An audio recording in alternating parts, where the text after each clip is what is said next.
Okay, welcome back to another episode of Third and 23. I'm your host, Alex, to bring you my next futures video in college football, looking at the Florida Gators and their over under win total. Florida's a team that I did last season. Last season, Florida had an over under win total of 4.5, if you can believe that. That was an easy cover, took the over. Appreciate Vegas for the free money on that one. But this year, it's about Florida. Are you buying the hype on Florida? So last season, early on in the year, Florida was struggling. Took a few losses, ugly losses, and Coach Billy Napier was on the hot seat.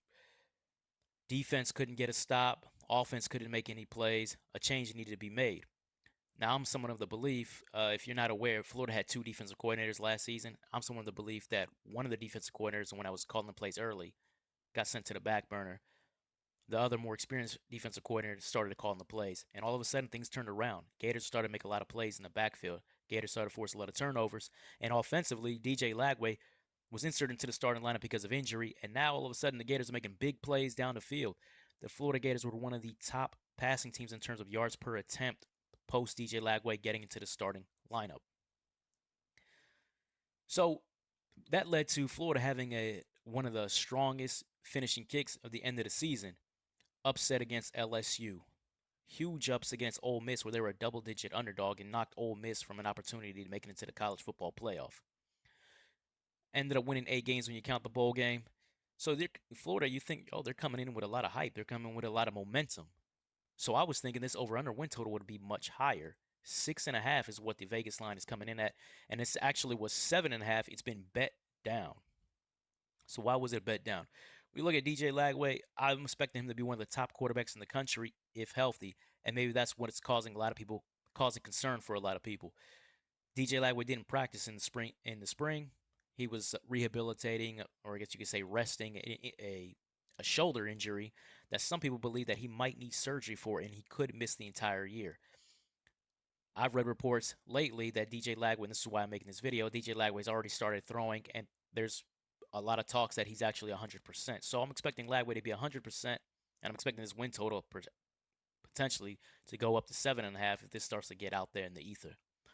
Gators aren't only led by DJ Lagway, they have a really good running game with Jaden Ball and Jacoby Jackson. They were young running backs from a season ago who had a really strong finishing kick and are coming into this season to comprise one of the top backfields in the SEC. And then you look at defensively, you look at the defensive line for Florida. They look dominant, led by Caleb Banks, All-American candidate. If you look at a lot of mock drafts, he's projected to be a first-round draft pick in next year's NFL draft. So to me, I look at this roster and I say it's built for a lot of upside. There are some other issues with the Florida Gators. I think their secondary is kind of average. Receiving core has a lot of young talent on it, but unproven. They do bring back one of the more experienced offensive lines in the SEC, though, and I think that's going to go a long way with this running game and with DJ Lagway. But with those concerns I brought up, there's one thing you got to know about if you follow college football.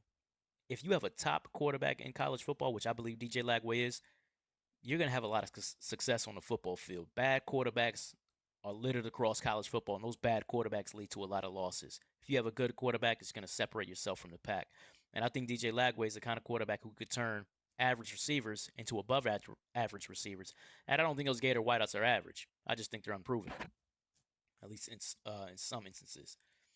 So when I'm looking at this Vegas line, 6.5, I look at this same way I looked at this when I did this video last year at 4.5. I think this is a gift. For me, this is a strong overplay. I'm slamming this over before it goes up. I think this is going to go up before the start of the season. I don't expect this to stay at 6.5. So I'm buying the hype. I'm buying the hype in DJ Lagway. I think it's going to be one of the top quarterbacks in the country at the end of the season, and I think Florida is going to clear this 6.5 pretty easily. So anyway, that wraps it up. If you like the content, please like, comment, subscribe, all of that, and look out for more futures videos coming up. As you can see, my YouTube handle here in a few seconds. Take care.